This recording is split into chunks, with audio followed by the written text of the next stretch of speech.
Good evening, everyone. Welcome to our home buyer workshop. My name is Jason Maida. Great to be with everyone this evening. I hope you're enjoying your holiday season. Appreciate you taking time out to attend a class like this. This class is originally set up for our partnership with Long Beach State. So many of you heard about today's class through our partnership with Long Beach State. We actually open this up across all different markets that we serve with American Pacific Mortgage. So some of you might be joining us from other connection points, if you will, in the community. So we're glad you got a chance to attend tonight's class. And I think it's a really nice opportunity, especially as we wrap up 2023 and get prepared for 2024. And if home buying is one of those goals that you have on your radar, it's great to kind of get a little bit of a tune up through a class like this just to see what the market landscape looks like, what products are coming, what am I in the right position to eventually decide to purchase my home. So really glad you got a chance to tune in with us tonight. What we do in our classes as we launch, we like to always get a sense of where everybody's at. So if you get a chance, maybe just put in the chat where you're joining us from. We do lend outside of California. So at times we do have some of our attendees that are joining us from the Midwest or East Coast or whatever state they're totally residing in. So if you can, just pop that in the chat, really be helpful for me, especially when we talk about market data tonight. It'd be really helpful to know kind of where you're thinking about buying or where you're just kind of joining us from. Okay.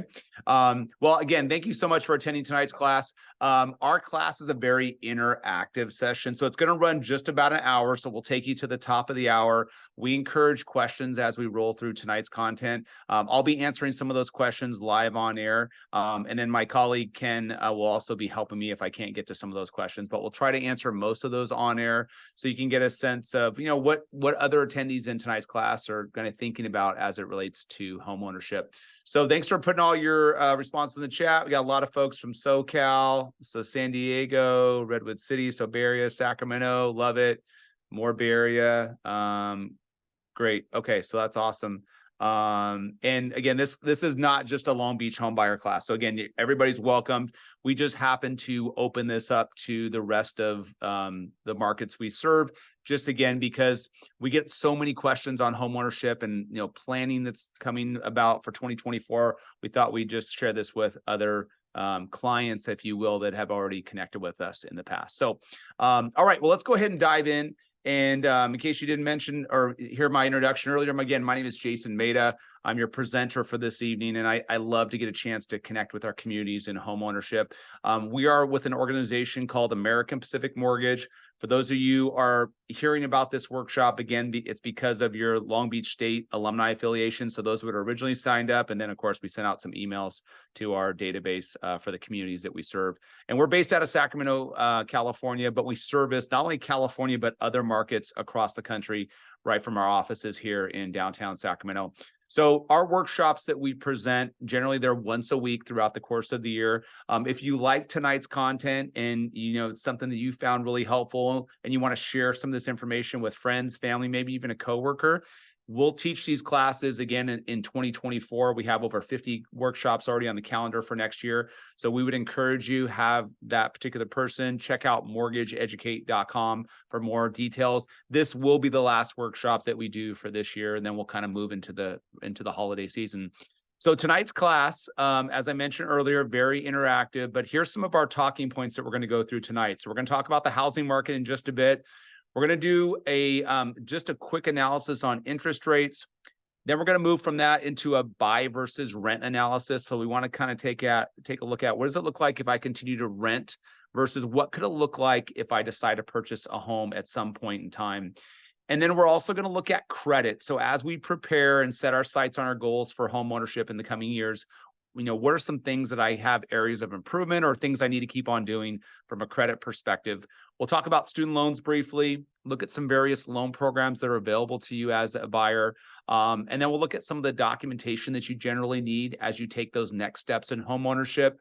We'll talk about first-time buyer programs. Probably a lot of you are going to tune in to that particular part of the workshop. That'll be at the latter part. And then we'll wrap up tonight's workshop talking a little bit about the workflow or process for buying a home. So if I say, hey, you know what, I really love what I heard this evening and I want to build a home buying plan for myself for the next year or two, how do I take those next steps? And now once I am pre-approved, how do I, obtain obviously a home? Okay, so we'll kind of take you through the workflow and give you a sense of what a consultation might look like if you decide to work with us. All right. Again, thanks so much for letting us know your location in the chat. If you're joining us late, we would just ask our guests if you can just let us know where you're joining us from in the chat. That's super helpful because as we look at some of our market data, I can kind of start tailoring some of the conversation to maybe where you're thinking about purchasing. All right, so thinking about purchasing, it's probably going to be one of the largest investments we make in our upcoming financial future. So, kudos to all of you in, taking time out of a busy Wednesday. We're right in the busy holiday season, but you want to learn a little bit more about homeownership. So I appreciate you tuning in for this. And, when we think about buying a house, there's some key kind of factors that we want to take into consideration when it comes to the benefits of owning a home. So there's the affordability factor. So I want to think about I'm buying a home to not have to worry about paying rent again and see my rent increase. I have the ability to be able to pass along an asset now to heirs of my state. So this isn't like running down to the auto mall and buying a car, right? We're actually buying a home that hopefully will appreciate over time. And then, as we think about that appreciation, it's called equity, because what happens is the amount I owe on a home versus what that house is valued at. The difference between those two numbers is what we call as equity. And that's where that asset will continue to work for you over time. And then there's still some great tax benefits that come along with owning a home. So when we do the comparison, which we're going to drop into a rent versus buy calculator right now, when we think about buying a house, it's not that apples to apples comparison because there's so many great things that come along with owning a home. We just can't compare a $2,500 rent payment to a $2,500 mortgage payment, especially in today's market. So I'm going to kind of switch screens with us. We're going to look at a rent versus buying calculator for our class. And I'm going to kind of do a real-time example here for us. By the way, all the material that you get tonight will be shared to you via email. So by signing up for tonight's class, we're going to send over the deck page as well as all the helpful links that I go through in tonight's discussion. So let's take a look at this calculator. And, when we look at this budgeting tool, what it's going to do, it's going to take into consideration, what am I doing from a rent perspective right now versus if I side-by-side comparison that with buying a house, what would that look like? So let's kind of look at our example here. We have, we're renting for $2,500 a month. We put that as an input there. We have our expected renter's insurance, which we put at $15 a month. We have the expected rent increase every year when I renew my lease. We put 5%. Now I know that can change depending on, what your negotiations are with your landlord, of course, where you're deciding or where you have rented in the past. And then we're going to look at our home purchase. So in this scenario, we said, okay, we're going to buy a $500,000 house. Now I know those of you that might be joining us from the Bay Area, 500,000 looks different to one of our guests joining us from Sacramento. So we understand that, but I would encourage you after tonight's class, take a look at the calculator yourself and, put some inputs that are a little bit more realistic for you in your respective market. So at 500,000, the minimum down payment is 3%. Then we're going to factor in property taxes, which generally we budget 1.25% of the sales price for property taxes. We have homeowners insurance. We have the maintenance cost of owning a home, which we put at $1,000 a year. Could be a little bit different depending on the type of property you're buying. And then we have loan information. So we have a 30-year fixed mortgage. We have an average interest rate. We're going to talk about interest rate in just a bit. A lot of great news on the interest rate front. We have origination charges, and that's what you're going to be paying for lending costs. Generally with lenders like ourselves, there's going to be a processing and an underwriting fee that's attached to what we call as closing costs that are, or origination charges that are inside of your closing costs. When you think about saving for a home, there's kind of two buckets of savings that we got to account for in buying a home. One is the down payment for the home, and the other is going to be closing costs. And closing costs generally are going to be an estimated 2 to 3% of your purchase price. So we want to put that into our kind of calculation of how much money we need to be saving. We'll talk a little bit more about that later on in tonight's discussion.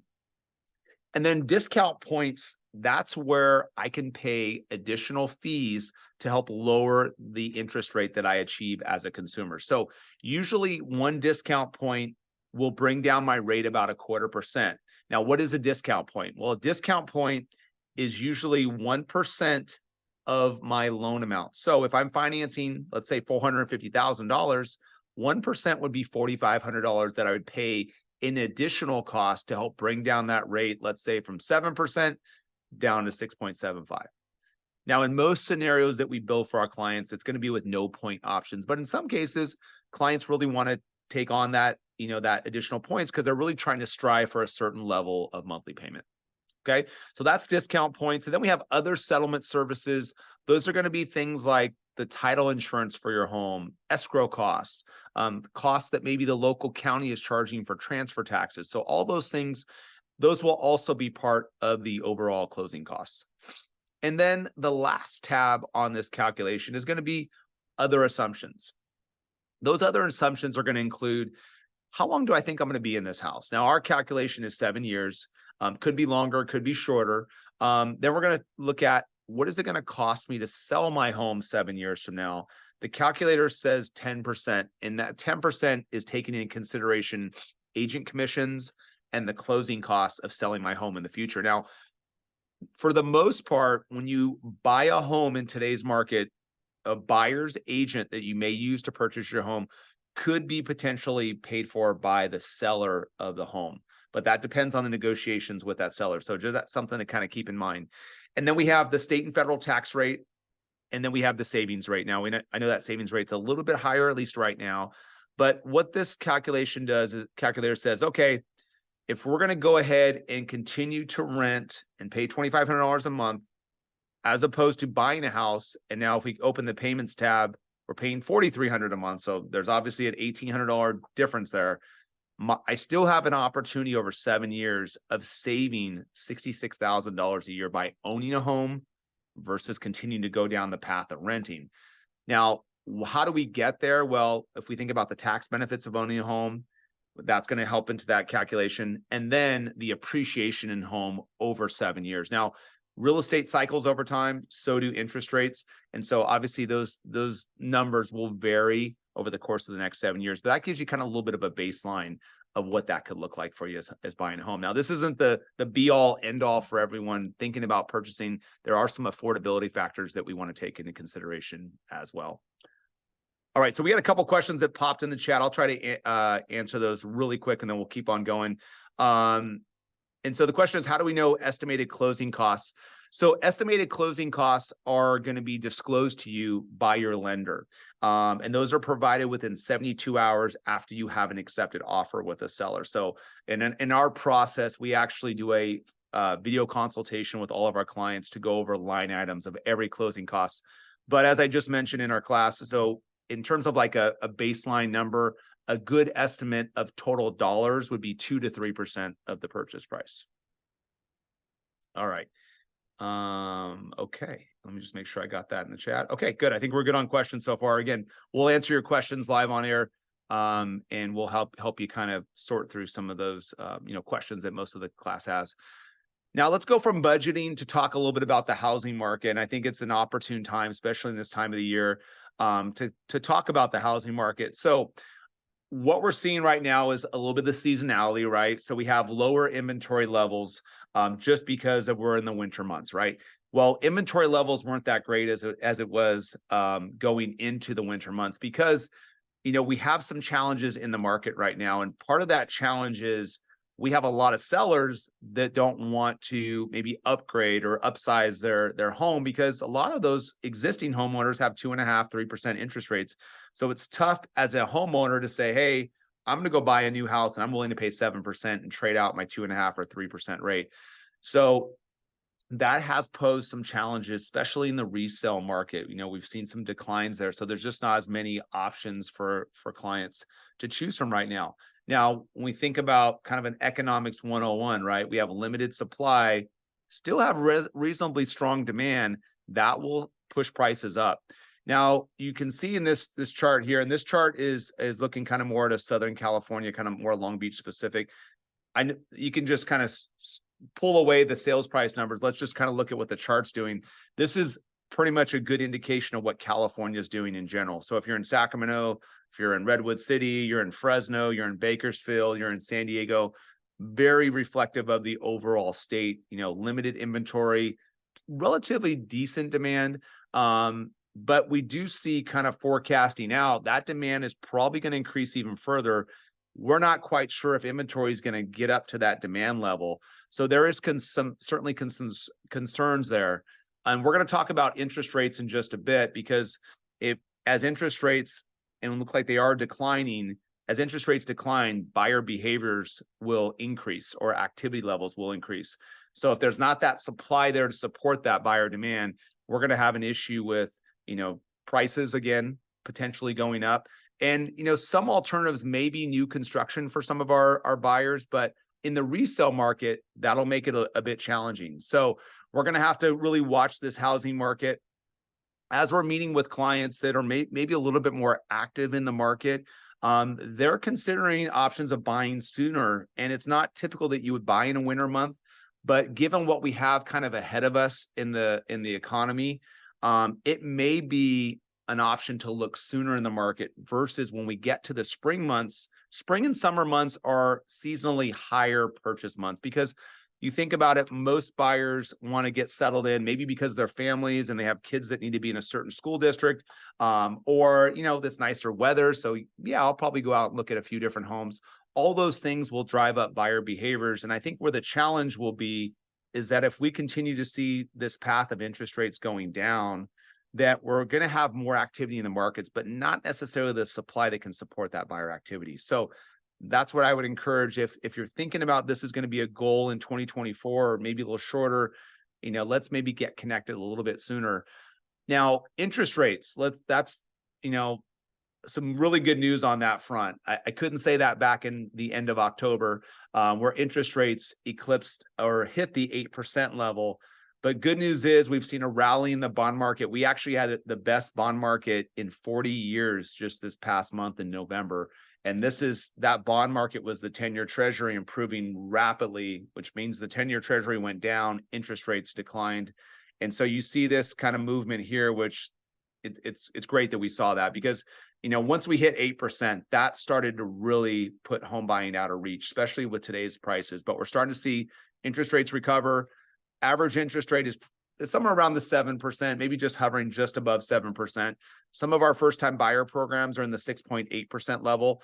Now, the question is, how do we get to 8% and how we get into where we're at today? Well, inflation was the concern. The Federal Reserve, to combat inflation, used the raising of interest rates and moving the Federal Reserve funds rate upward to combat inflation.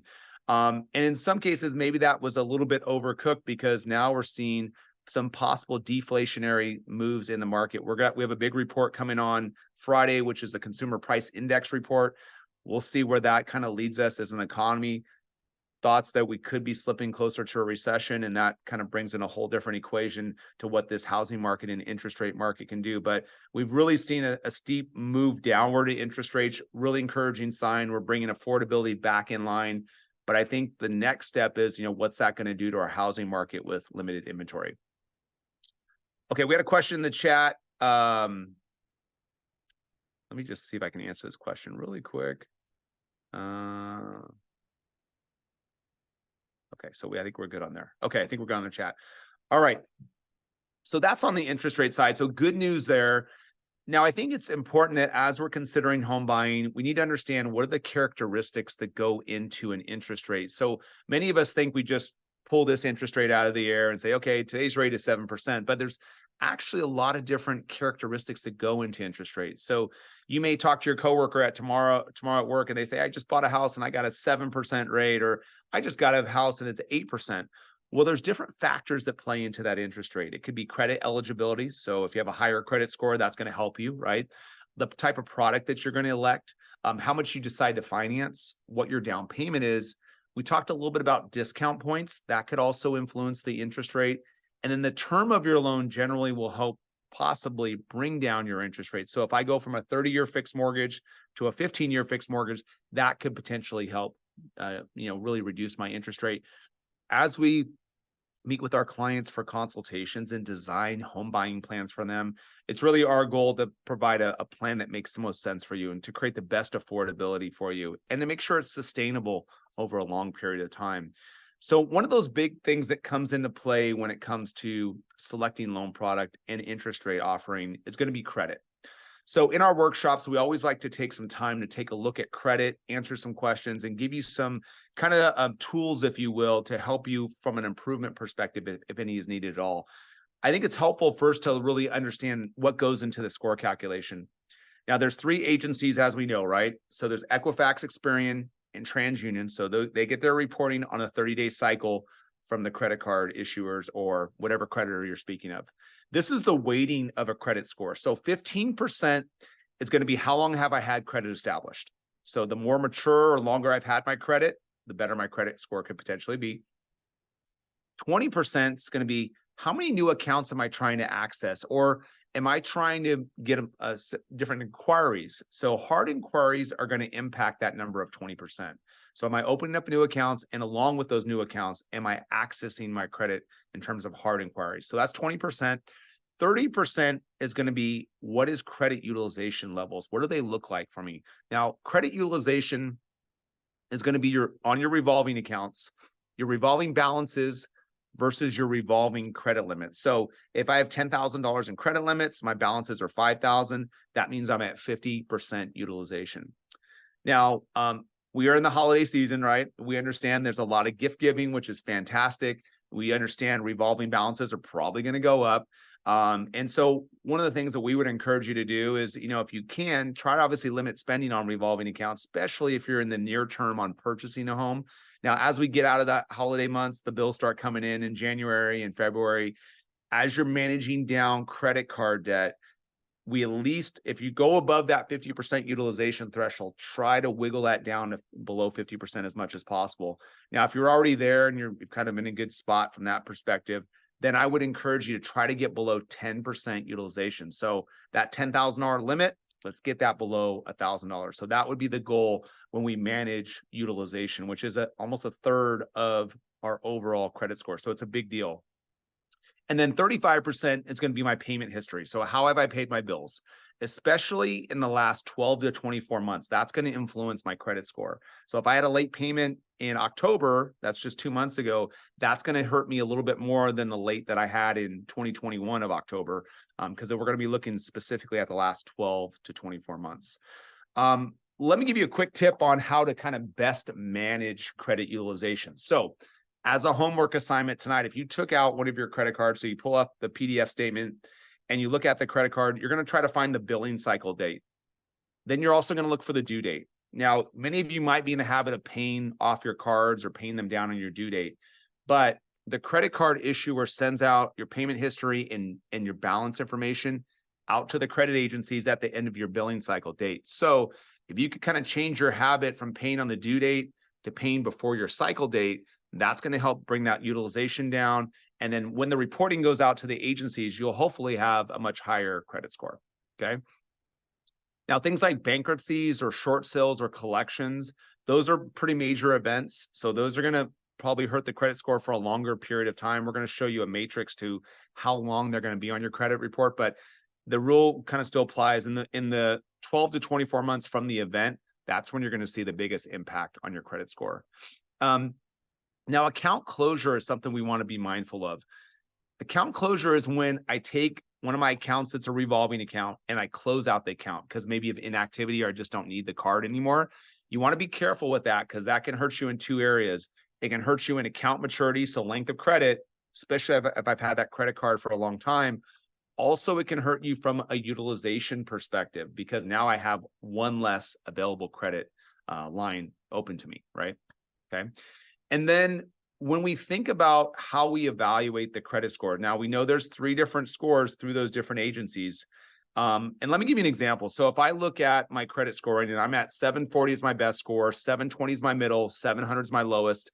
As a lender, we take the 720 score for evaluating. Now, if I'm going to apply with my partner and my partner's at 760, 740, and 720, well, my partner's at a 740 mid score, we're still going to take the lowest middle score between the two of us. So in that case, my interest rate, my mortgage insurance, which we're going to talk about in just a bit, will be all predicated off of that lower middle score between both of the applicants. Okay. All right, we're going to talk about kind of how long things will stay on your credit, but I want to just make sure we're getting questions answered in the chat. If you have some questions around credit, I know Ken's helping out with some of those questions. Okay, so feel free to drop any questions in the chat. We'll try to get those answered for you live on air.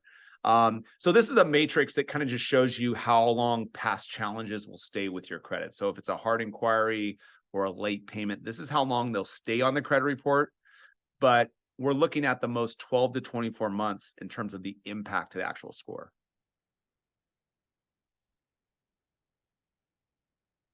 All right, let's talk briefly about student loans. And I do realize student loans just went into repayment just last month. And so as part of that repayment schedule, you have a couple different options, right? You may have an income-based repayment, you may have a graduated payment. So whatever elected option you have, that's fine. Now, how we look at it from a lending perspective is we're going to take the payment that you're currently agreed upon. Or if you have an income-based repayment amount with that reduced amount, that can be used as well too. Now, if you're not in a payment arrangement right now, or maybe you're not in active repayment because of forbearance or deferment, then there is a calculation I think it's helpful to understand. And that is if you're applying for a conventional loan, which that's going to be a Fannie Mae or Freddie Mac loan, the default number we use is 1% of the balance as the monthly payment. If it's an FHA loan, we use 0.5% of the balances for qualifying. So that's kind of how we look at those debts.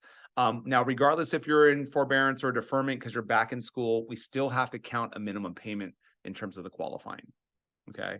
Now, the rule of thumb is the income-based repayment is going to help us create the best kind of qualifying opportunity for our buyers because, if I have $75,000 worth of debt and my payment's $250, that's much better, of course, than being calculated at a $750 payment when it comes to maybe a conventional loan.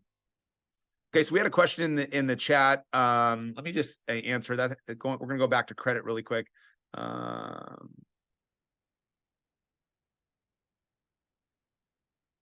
Okay, so yeah, I guess maybe I'll have Ken answer this in the chat. So, this particular attendee had a credit card that got converted to a different credit card type. They changed the interest rate, it adds some additional fees, and they decided to close it out. If you do go through a scenario like that where you're getting to kind of switch in terms and it's just not a benefiting card for you, then obviously you might want to close it out, especially if you haven't had it very long. I think it's really just where the closing of the accounts really gets most impactful when you haven't had, or you've had the card, I should say, for a longer period of time. Okay. Let's go ahead and talk a little bit about loan programs. And we like to kind of go through 5 of the kind of core programs that are offered to buyers, not just first-time buyers, but second and third-time buyers as well. Give you kind of a high-level look at things. And then we're going to switch and go into private mortgage insurance, or PMI. So you might hear the terminology conventional loan. And when we think about a conventional loan, that has to do with Fannie Mae and Freddie Mac loans. They originate about 70% of all mortgages done across the country. So when we look at a conventional loan for a first-time buyer, the minimum down payment is 3% of the sales price, as long as we're within a loan amount of $766,550. Now, and this is going to be specific, just as a footnote here, this is going to be for Southern California and our Bay Area markets. So for those of us joining in San Diego or Sacramento, it's going to be a little bit different. That conforming limit's still the same at $766,550, but your maximum loan amount above that will be a little bit lower. So we'll put those in the chat for you, so you have those for your specific market. But the new conforming limit for 2024 is $766,550. So I can finance all the way up to that level with a 3% down payment. If I go beyond that amount, that becomes what we call as a high balance loan. Now the down payment goes from a minimum of 3% up to 5%. And then conventional loans, when we put less than 20%, they're going to have mortgage insurance or private mortgage insurance. We're going to talk about PMI in our next segment of the workshop, but just kind of give you a look ahead. FHA loan is going to be for not just a first-time buyer, it could be a second or third-time buyer. Minimum credit score on FHA is 580. Minimum down payment 3.5%, regardless of loan amount. In Southern California, we can go up to 1.149825 with the new loan limits that are coming out in 2024. Just as a quick side note, Fannie Mae or FHFA announces the income limits every year. Right around this time, we just got the new loan limits out. They're in place right now for financing, but they're really designed to help for financing in 2024. So based upon cost of living, those limits will change every year. Okay. So they've continually gone up, big surprise, year over year for as long as I can imagine. The VA product is going to be for our veterans that are purchasing. That has a minimum credit score of 620. VA loans have a 0 down payment option, which is really great. VA loans have a additional VA funding fee that comes along with the VA fee or VA product. For first-time users, that VA funding fee is just around 2.3% of the overall loan amount, but the VA makes it really flexible for our veterans, so it allows that funding fee to be included into the amount financed, so it doesn't impact the total out-of-pocket expense for the veteran. So the VA product also has a lot more leniency from a guidelines perspective. So if you're a veteran attending tonight's class and want to learn a little bit more about that product, we'd love to be able to connect with you as well. The USDA product is going to be for clients that want to purchase in more rural areas. So maybe if we're thinking about going to the desert, for example, or in some of the Northern California areas, going a little further north and some more of the wooded areas, USDA can help those more rural areas. It has a 0 down payment option. So there's two kind of big requirements with USDA. It's based upon the geography, so where I'm buying, but also it's going to be looking at my income. So there's a household income limit based upon the location of the property. And then finally, jumbo loans. So jumbo loans are going to be not as popular, if you will, with our first-time buyers because it's really designed for more of a second and third-time buyer. It's for clients that really need to finance more than that 1.1 number, which that may be a little bit of a stretch for a lot of our first-time buyers. It usually has a minimum down payment of 10 to 15%. There's other additional asset requirements that come with a jumbo loan. Not only do I need to save up for my down payment and my closing costs, but there's also reserve requirements. What reserves mean is additional funds that I have that are the usually equivalent of 12 months of my monthly payment in my new mortgage. So if I have a $7,000 mortgage payment and I have a 12-month requirement in reserves, that means I need an additional $84,000 on top of my closing costs and my down payment, right?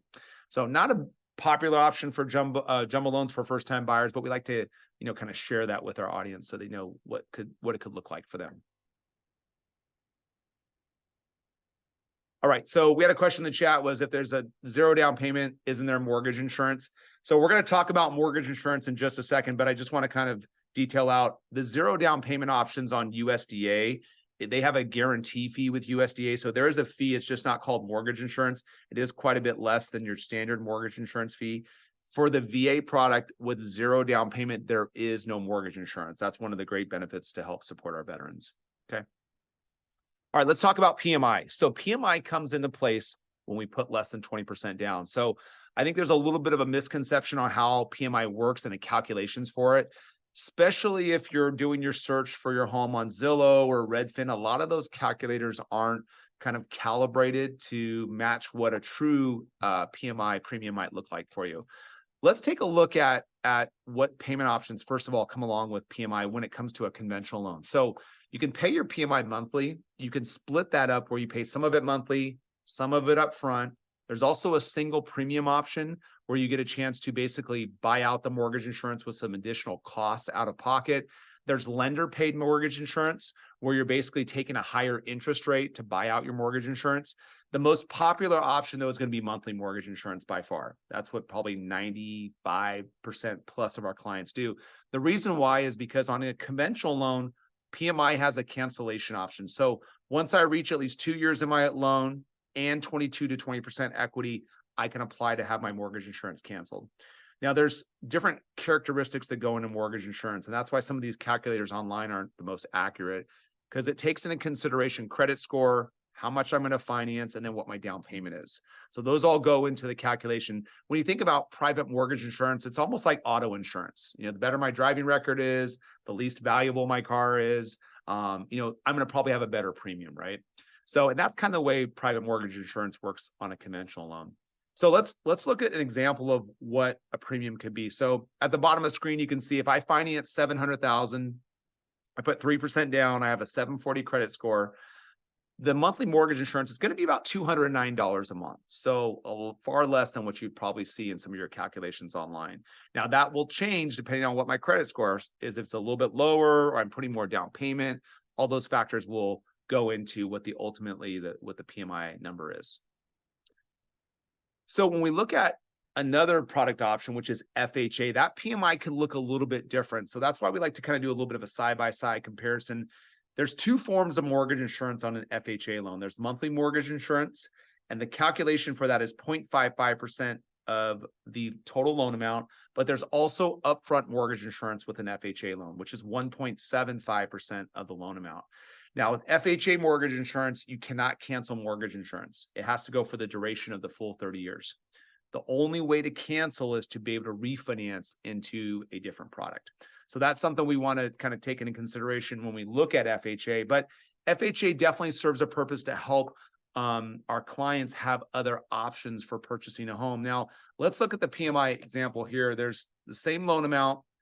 We're going to now look at the monthly PMI, which is going to be a bit higher because it's 0.55% of the total loan amount, which is $320 a month. And then I also have to factor in upfront mortgage insurance. Now I have to add 1.75 on top of my balance. So now I basically added $12,250 to my amount finance. So it's obviously more expensive on the FHA route, but I think it's important to understand as a future buyer that not everyone qualifies for a conventional loan. Conventional loans have a much stricter minimum credit score, which is 620 versus FHA's of 580. Conventional loans are going to look at, from an underwriting perspective, past credit history a little bit different. If I've had a late, maybe a year ago, that might be challenging with conventional versus FHA will have a little more leniency. So as we work with you to design your home buying plan, we'll figure out the right path to go down as we kind of talk about your overall finances and kind of what your goals look like in home ownership. Okay. So that's what PMI looks like. So we had a question in the chat. I think it's a good one. I'll kind of go off topic a little bit. That is, should we start thinking about what type of products we're going to look for now? Not necessarily, coming out of this class, you shouldn't be saying, okay, I'm going to do a FHA loan. That wouldn't be the mindset. The approach I would take is that, we would want you to complete an online application, upload documents, and then get connected with us for our free consultation, which you'll learn about a little bit later. And then we'll help you design a home buying plan and figure out what's the best option for you as you move closer towards home ownership. Okay. All right. Good question. Let's talk about the documentation needed for purchasing a home. We'll go through this topic pretty quickly, and then we're going to kind of move into some asset and first-time buyer resources. So first of all, here's the basic documentation for our W-2 wage earners. Pretty simple. Last 2 years of W-2s, 30 days of pay stubs. And then we're going to verify your employment in a written and verbal form as we kind of go through the process. The verbal verifications and written don't happen during the pre-approval. It's more so during the escrow phase of the process, which you'll learn a little bit more in just a few minutes. And then as our self-employed individuals go, it's going to be a little bit more document intensive. We will need to be at least self-employed for 2 years and have 2 years of filed tax returns. Balance sheet, P&L, all those things will need to accompany the business. And then we need to verify the business either through a CPA letter or some type of business license that you would provide. Okay. Now let's talk really quickly about employment, because I think there's some misconceptions out there in the market. There is a rule in lending that says that I need to have 2 years of either education or employment. I have to be able to track that for the last 2 years. A lot of misinterpretation comes of, I have to be on my job for 2 years, which isn't the case. So, if I'm newly graduated from college and I spent 4 years in undergrad and now I just got hired on with the state, that education supports that 2-year history. So I would be okay from a qualifying perspective. Or I've been in the workforce for 2 years, but I've only been on my job for 1 year. Is that okay for financing? Absolutely. Because I'm still able to map a full 2 years of work history. We even have in some situations clients that are on the job right now, but they have an offer letter to start a new job the first of the year, right? As long as they've started that job, we can still potentially use that offer letter for qualifying purposes. Now, where it gets a little bit tricky is when I have maybe dual employment. So let's say I work in the healthcare industry and I work for one clinic for 30 hours a week, but I have another job for 20 hours a week. In order to use both sources of income, because they're dual employment, I have to show that I've been on both jobs 2 years. So that's where that 2-year requirement gets a little tricky.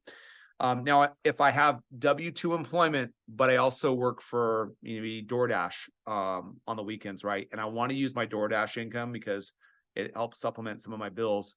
I have to show that I've been doing both the DoorDash for 2 years as well as working my full-time job for 2 years in order to count both sources of income. Okay. So those are some of the scenarios that kind of come up when it comes from the lending perspective. The other question I'll kind of leave you with before we move on is that, or topic that we see as we work with clients, is that if I have a partner that provides income to the household, but I want to factor that in my qualifying, I can't use that income unless my partner is going to join me in the application. So any supplemental or ancillary income cannot be used unless it's part of the qualifying, or that application is part of the qualifying. All right. Okay, so we're going to stick with income for just a minute. I want to give you a quick calculation that I think is pretty helpful as a future buyer. It's a calculation that lenders do called the debt to income ratio. And that takes into consideration your gross monthly income versus your monthly expenses. Now, we're not going to look at, our daycare expense or dry cleaning or entertainment fund that we have. This is just taking into consideration things like credit cards, personal loans, auto loans, things of that nature that factor into the debt to income ratio. Usually we don't want those expenses to be more than 43 to 45% of my of my income. And there is ways that we can go higher than that, but we want to be cautious because we obviously want to make sure we're creating affordability for our buyers and a sustainable plan for moving forward. But this is how the calculation works. So we take into consideration our principal and interest and our taxes and our insurance for our new house, PMI if applicable. If I'm buying a condo, maybe a townhouse, I'm probably going to have homeowners association dues. And then if my other debts in this scenario we have here, it's $500 a month and I'm making $8,500 a month, then I take that payment versus my gross monthly income, and I'm at about 35.29 debt to income ratio. Now, most of our first-time buyers feel good around 33 to 36% debt to income ratio. In fact, I just had that conversation with a buyer earlier today.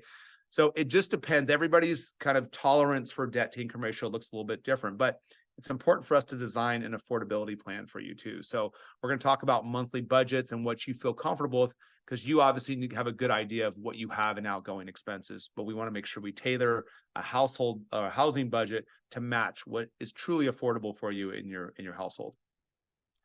Okay, the last stop in building our home buying plan as part of tonight's workshop is to talk about assets. And that is probably, in addition to credit, one of the major challenges for most first-time buyers. So whether it's I'm a little overextended on the credit side, or I have a few challenges in my late payments, or I just am getting my financial footing right now and I'm trying to save and I'm in a high inflation environment, it's a little tough right now. So we understand that. And, I think it's, first of all, we want to help you guys understand what are some of the things that we should be doing from a savings perspective. And then let's talk about different solutions that could be available to you to help close the gap when it comes to saving for a home. So first of all, here's the documentation typically needed to purchase a home and verify your assets. So usually checking in savings accounts for the last 60 days. You can potentially use 401ks, 403bs, IRAs. I'd encourage you to talk to your financial advisor, tax advisor before you get into those assets. Cash deposits cannot be used in financing a home because everything has to be paper trailed. Especially in the last 60 days is what we're going to really look at, all those deposits. Now, if you got your direct deposit of your tax refund, obviously that's paper trailed. But if you just got $5,000 in cash from a friend, that would not be allowed in home financing. But gift funds can be allowed where a family member has helped out. It can't be cash, but as long as we can paper trail that, gift funds can be used. And there is no seasoning requirement when it comes to gift funds. So those can be transferred over right away, especially in today's market for first-time home buyers. Gift funds are a popular option without question. Now, challenges, there's plenty of challenges in savings right now. And, buying a home is obviously top of mind for all of us in tonight's class. And I think that's why when we look at assistance programs that are here in California, so I think most of our audience is here in California tonight, we want to talk about a really cool agency called CalHFA. It's called the California Housing Finance Agency. And we're proud to be the #1 lender for CalHFA. So we're really passionate about serving our communities in home ownership, not just through our Homebuyer workshop platform, but delivering products that can help support first-time buyers. So CalHFA helps support low to moderate income households with various products. So we're going to kind of now switch gears and talk about some of these programs and how they can help you, and some programs that are kind of coming down the line that you're going to probably hear about, or you probably have already heard about on social media or some of the different news outlets that are out there. Let's first of all talk about MyHome Assistance, which is a kind of a standard staple product with the CalHFA suite of products.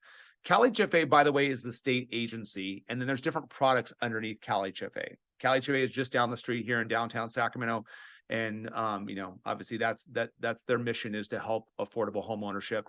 But with the My Home product, it provides you up to 3% of your sales price in assistance for a conventional loan. If you're going the FHA path, it's 3.5% of your purchase price for an FHA loan. And what this is, it's a low interest rate loan that the state's providing to you at a 1% interest rate. And one of the nice things about My Home is that it doesn't require repayment until you either sell the home or if you decide to refinance in the future. So there is no monthly payments that you have to pay on the My Home product. Now, there's another product that will come in and out of the offering with CalHFA. It's called ZIP. It stands for Zero Interest Program. And what it is it provides generally 2 to 3% of your loan amount in zero interest assistance. Now, because interest rates have obviously reached some pretty high levels, they're starting to come back down. ZIP is becoming back in play for our buyers, but it does elevate the first mortgage interest rate offering. So today's interest rate with CalHFA for a moderate income buyer was 6.875%. But if you elect, let's say, a ZIP assistance program, it pushes that almost close to 8%. So we're not at this point advising ZIP as an option. So we really encourage you to take a look at My Home, but ZIP wouldn't be the product I would advise for right now. Going forward in 2024, this is a product that you may have heard about, and that might have even prompted you to join tonight's class, but it's called the California Dream for All program. We were proud to be one of the top lenders in California Dream for All that launched earlier this year in the 1.0 version. There's another version coming out next year. Expected timeline on that is for guidelines to hopefully be released from the state of California in January, and then the program to open up in March. There are some different changes to this program that I think it's important for our future buyers to understand. There's going to be a potential max income of 120% of the median income for where you're deciding to purchase. And there's another requirement that's in the proposed guidelines that states that you have to be one of your applicants has to be a first generational home buyer. Well, a first generational home buyer is someone that hasn't had a parental relationship that has owned a home in the last 10 years. So meaning my parents haven't owned the last 10 years. So if you're applying jointly with someone, and let's say you're not a first generation, but your spouse or partner is, then you would have access to the program. But we are going to look at us being less than or up to 120% of the median income. We can put those numbers in there for the median income levels, or we can give you a link to that after tonight's class. And then somebody put in the chat, first time the money went fast on that program, it did absolutely go fast.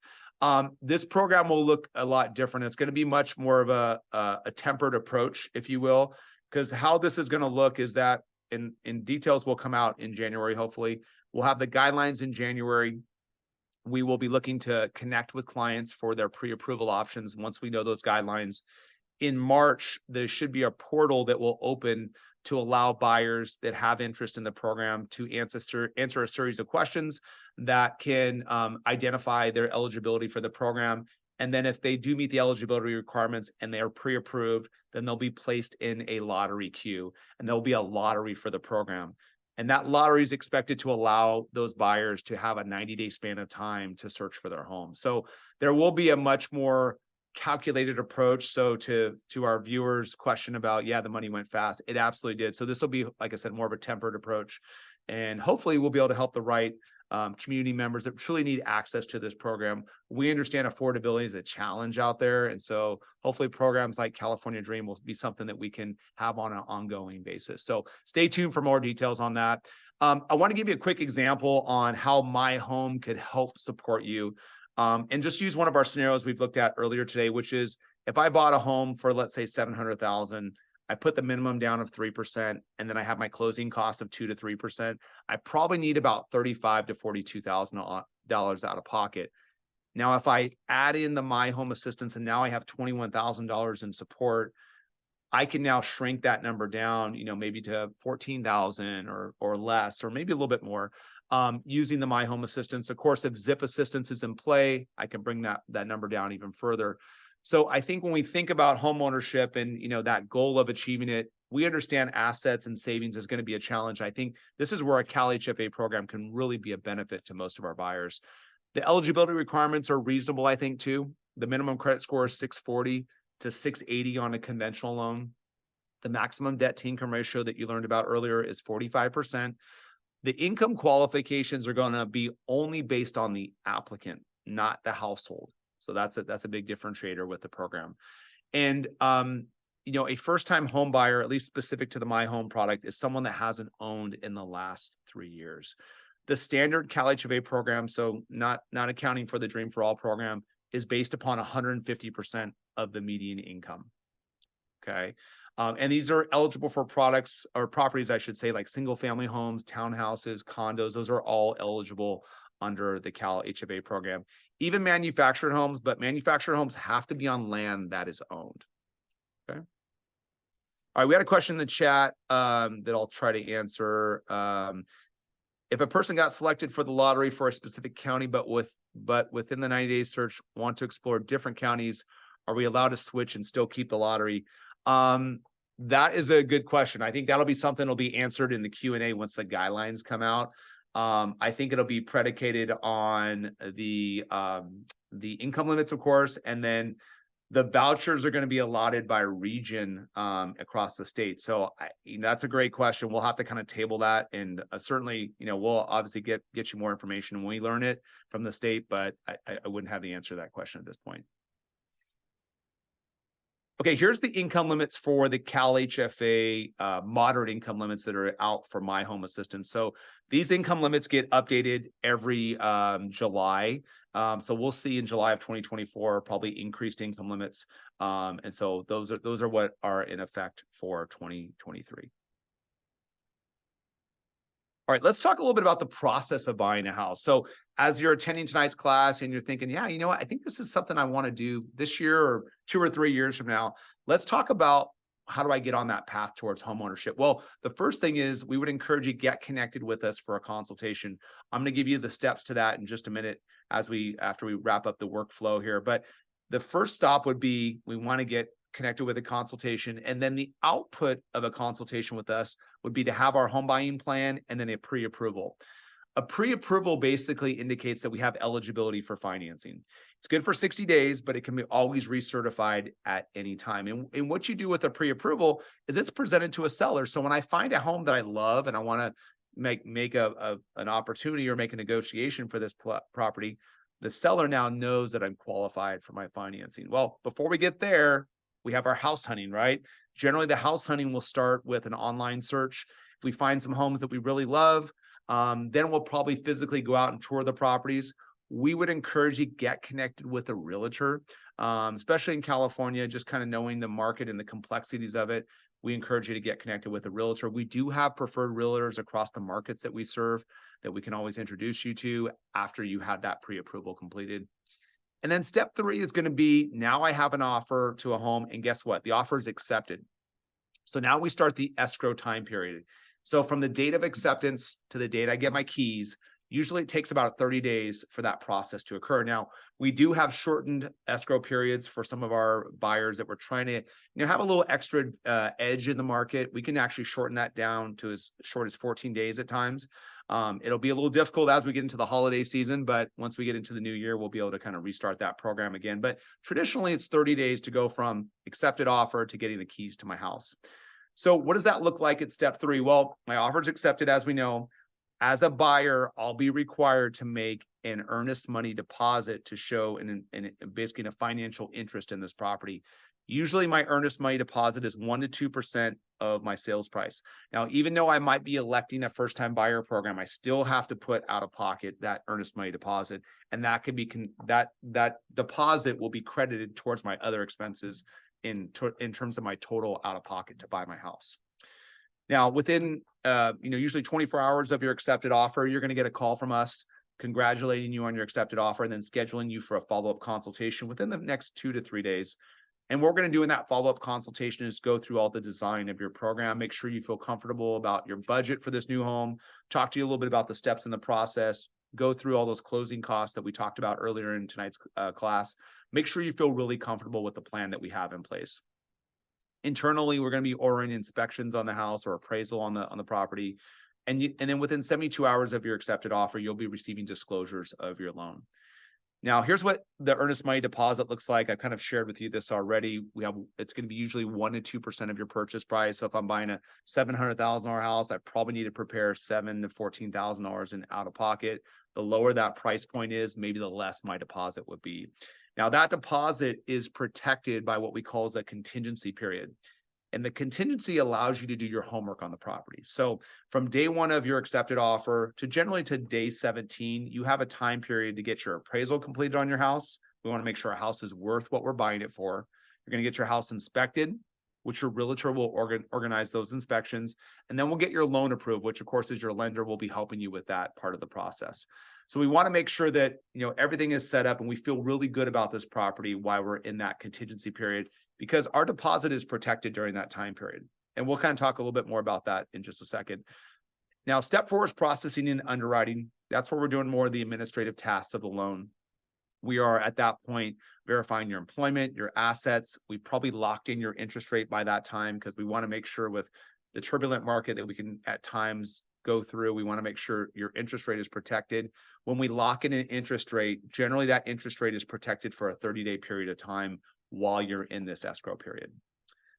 Step 5 is going to be your loan approval. And that's where an underwriter has reviewed all of your loan documents, your income, your assets, your credit, reviewed the appraisal to the property, make sure everything's in order from a qualifying perspective. That loan gets approved. As long as you're comfortable with the work that you've seen on the inspections, of course, your appraisal is good and you have that loan approval. Now we're ready to remove our contingencies because now we've kind of been in that protection period. But now that we remove contingencies, that tells the seller that we're okay to go to the final stages of the process. As your lender, we're going to be issuing you a final closing disclosure, gives you a 3-day cooling off period before we get to the very final stage of the process. That's called closing your loan. That's where you sign final documents in person with a public notary. Takes about an hour or so, depending on the type of program that you're going to do. That is the only time that you have to do an in-person process with the loan. Everything else is all done electronically. Now, after that signing occurs, you wire in your final funds for closing. And then those monies get reconciled with your loan funds that we also wire in. That money gets balanced with an escrow team. And then once those funds are all balanced out, so what that means is you've contributed what you're supposed to as a buyer, the seller is receiving the proceeds they expect. Then documents after that balancing occurs will get recorded with the county recorder's office. And that recording occurs with a grant deed to transfer ownership to you, and then a deed of trust, which is your agreement to pay back the loan. And once we get confirmation of that, then we get a chance to make our most enjoyable call of the day, which is to call you and say, guess what? You're now the homeowner and you're the owner of your new home. I got a chance to make a few of those calls this morning. Best way to start my day, because it's a huge accomplishment. It's going to be the biggest investment and really financial investment you're going to make in your upcoming financial futures. So we want to celebrate that with you. And that's kind of what that process looks like to go from attending a class, getting pre-approved, all the way to getting your keys to your house. And I can't tell you how many of those great experiences we've had for our clients coming out of these classes. Now, if you're thinking about, hey, I want to build a home buying plan for myself, I want to know what my goals could look like for home ownership next year, we would encourage you to get connected with us. The consultation's a free service we provide. It includes your online application to complete. You will have a soft credit check done, but soft credit checks do not impact your score. You will upload proof of your income as well as your assets, and then you'll get connected with me for a video consultation. That's where I'll personally kind of go through some different scenarios for you and design a home buying plan, and hopefully lead that consultation with a pre-approval and help you on the path towards home ownership. Now, if you have some questions after tonight's class and just want to get connected with us to go through maybe a scenario for you, I know we've had a lot of questions in the chat, but we can talk one-on-one. We'd encourage you to get connected with us for an introductory call.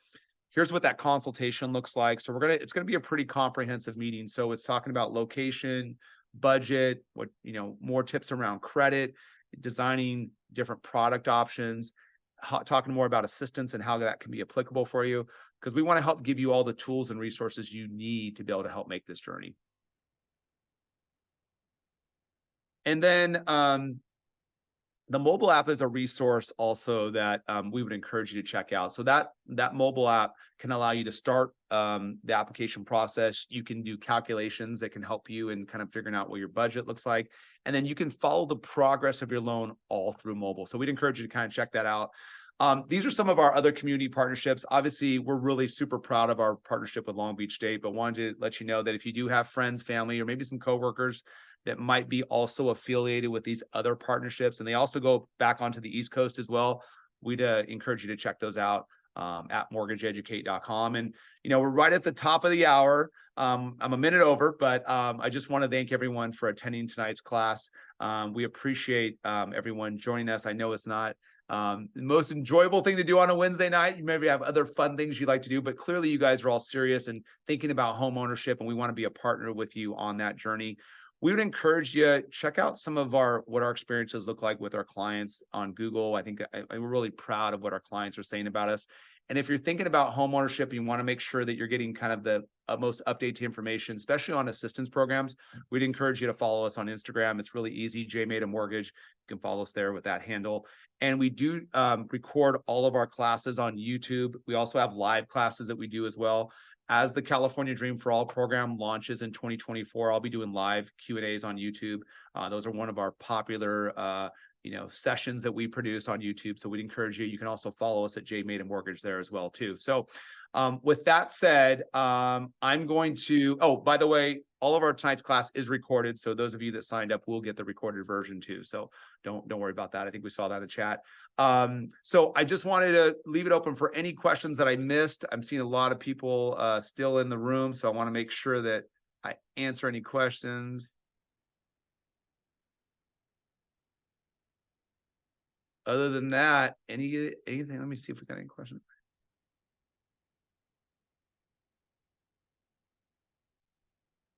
All right, I think we're good.